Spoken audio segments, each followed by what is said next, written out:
வயிற்றுக்கு ஹெல்ப் பண்ணுங்க. அடுத்த பாயிண்ட், சாப்பிட்றதுக்கு முன்னால தண்ணி குடிக்க கூடாது 1/2 மணி நேரத்துக்கு. சாப்பிடும் பொழுது சாப்பிட தண்ணி குடிக்க கூடாது.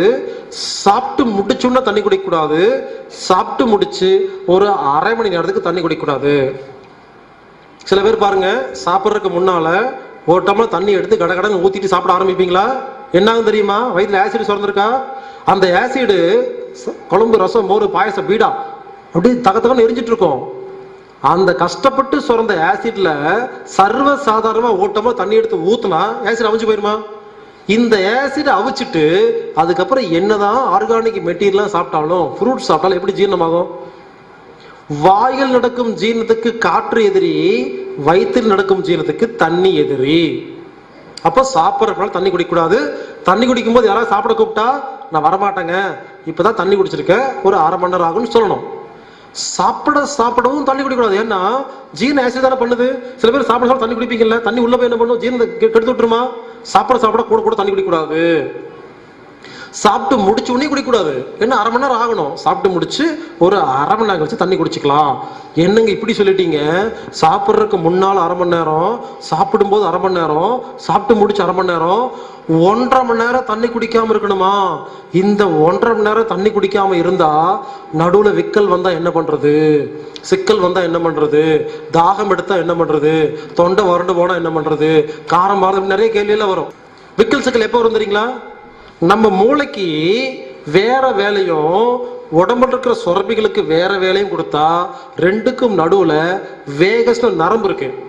அது குழம்புச்சுன்னா விக்கல் சிக்கல், வேற ஒண்ணும் இல்ல. சாப்பிட்டு இருக்கும் போது சாப்பாட்டை போட்டு கவனிச்சு சாப்பிட்ற யாருக்கும் விக்கல் சிக்கல் வராது. ஏன்னா இங்க மூளையும் சுரப்பியும் ஒரே விஷயத்தை யோசிக்குது. சாப்பிடும் பொழுது குடும்பம், பிசினஸ் ஏதாவது யோசிச்சிட்டீங்கன்னா, டீப்பா யோசிச்சிட்டீங்கன்னா என்ன ஆகும்? இந்த வேகஸ் கன்ஃபியூஸ் ஆயிரும். என்னது, மூளைக்கு வேலை வேற தராரு, உடம்புக்கு வேற வேலை தராருன்னு எப்ப யோசிக்குதோ அதுக்கு பேர் தான் வெக்கல் சிக்கல். உடனே என்ன பண்ணுங்க, இந்த 1.5 மணி நேரத்துல இந்த மாதிரி குடிங்க சொல்ல வரல, முடிஞ்சா குடிங்க.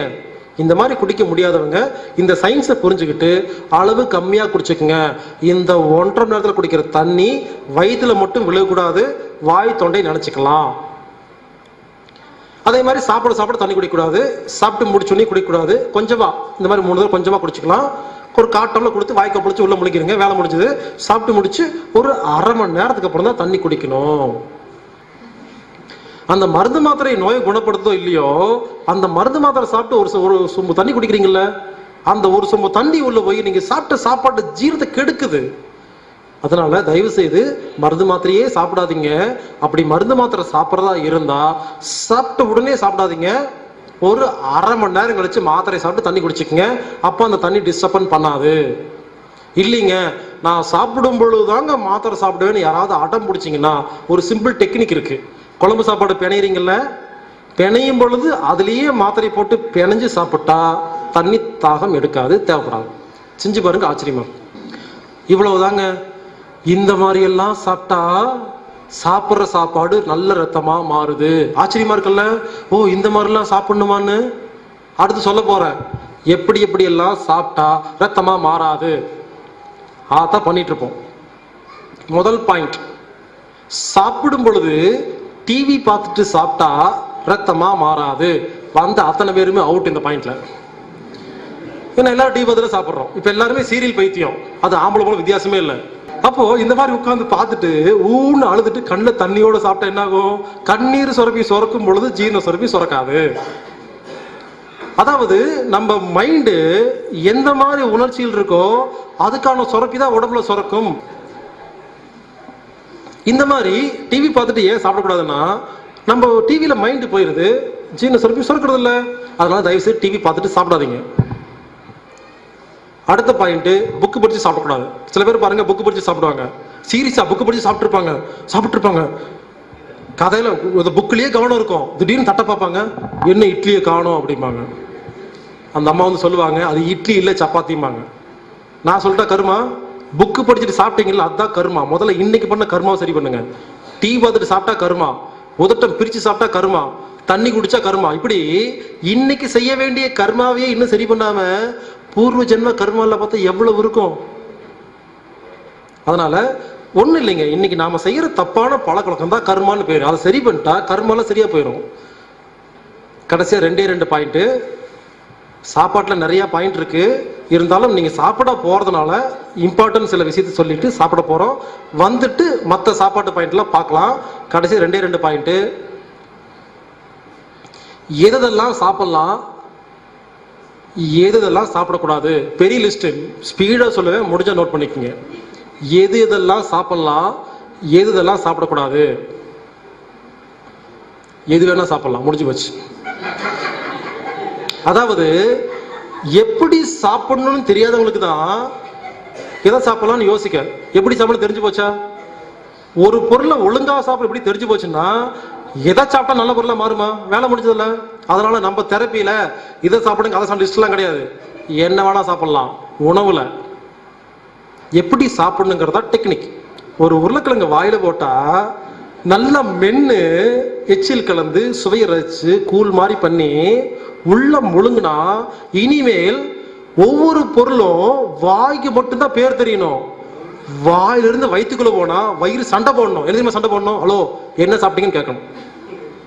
உங்க வயிறு வாயிலேயே ஜீரண வேலையை முடிச்சு அந்த உருளைக்கிழங்கு அப்படிங்கிற தன்மையை மாத்தி கார்போஹைட்ரேட் புரோட்டீன் மாத்தி மூலக்கூறா மாத்தி உள்ள அனுப்பிச்சா இந்த வயிற்றுக்கு அது உருளைக்கிழங்கா கருக்கலாம் எப்படி தெரியும்?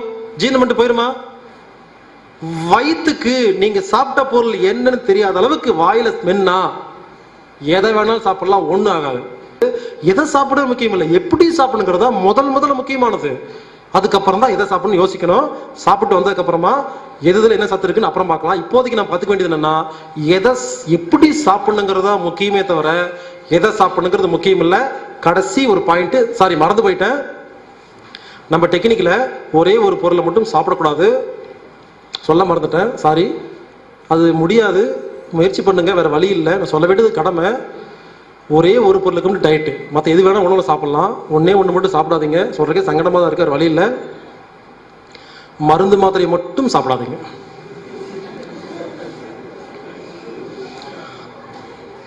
கடைசி பாயிண்ட், எவ்வளவு சாப்பிடணும். டயட்டு பசி எடுத்தா சாப்பிடணும், மனசுக்கு பிடிச்ச மாதிரி சாப்பிடணும். டயட் முடிஞ்சு போச்சு, அவ்வளவுதான். என்ன டயட் உங்களுக்கு வேண்டியது இருக்கு? பசி எடுத்தா சாப்பிடுங்க, மனசு பிடிச்சா சாப்பிடுங்க. என்ன அளவு வேணும் உனக்கு? யாருக்காவது அளவு வேணுமா? ஒரு டெக்னிக் சொல்லித்தரேன். உங்க வீட்டு நாய் வளர்த்துவீங்கல்ல, ஒண்ணு பண்ணுங்க. இன்னைக்கு போயிட்டு உங்க வீட்டு நாய்க்கு ஒரு கப்பு சாப்பாடு போடுங்க. சாப்பிட்டு வாலாட்டிட்டு நிற்கும். 2வது கப்பு சாப்பாடு போடுங்க, சாப்பிடுமா? 3வது கப்பு சாப்பாடை போட்டா என்ன தெரியுமா பண்ணும்? மூஞ்சி பார்த்துட்டு போதுன்னு போயிருதா? ஒரு நாய்க்கு தெரியுது எவ்வளவு திங்கணும்னு. நமக்கு டைட்டிஷன் வேணுமாமா? டைட்டிஷன். ஒழுங்கா சோத்தை பார்த்து சாப்பிட்டா அளவு தெரியும். அது செல்போன் காதில் வச்சுக்கிட்டு டிவி பார்த்துட்டு சொல்லு இப்பதான் வந்த வீட்டுக்கு பேசிட்டு இருந்தா என்ன ஆகும்? அளவு தெரியாம சாப்பிட்டு இருக்கிறோம். உண்மையிலேயே 10 இட்லி சாப்பிட்டு நோயோட சுத்துறதை விட 4 இட்லி சாப்பிட்டா 4வது இட்லி, அதாவது உணவை ரசிச்சு ருச்சு மெதுவா சாப்பிட்டா 4வது இட்லி சாப்பிட்டா 5வது இட்லி திகட்டும், சாப்பிட முடியாது. நம்ம கவனிக்குது. அதாவது இன்னொரு விஷயம் சொல்றேங்க, இது ரொம்ப முக்கியமான விஷயம், எல்லாத்துக்கும் அப்ளை பண்ணிக்கலாம். முடிஞ்சவங்க புரிஞ்சுக்குங்க. எந்த விஷயத்த ரசிச்சு ருசிச்சு அனுபவிக்கிறீங்களோ அது திகட்டிரும், பிடிக்காம போயிடும். எந்த விஷயத்துக்கு பின்னால ஓடுறோமோ இன்னும் ரசிக்கல ருசிக்கல அனுபவிக்கல அர்த்தம், அவ்வளவுதாங்க. அப்ப சாப்பாட்டை ரசிச்சு ருச்சி அனுபவிச்சா ஒரு பொங்கல் சாப்பிட்டா அடுத்த ஆனியன் ரோஸ்ட் வாங்க தோணாது.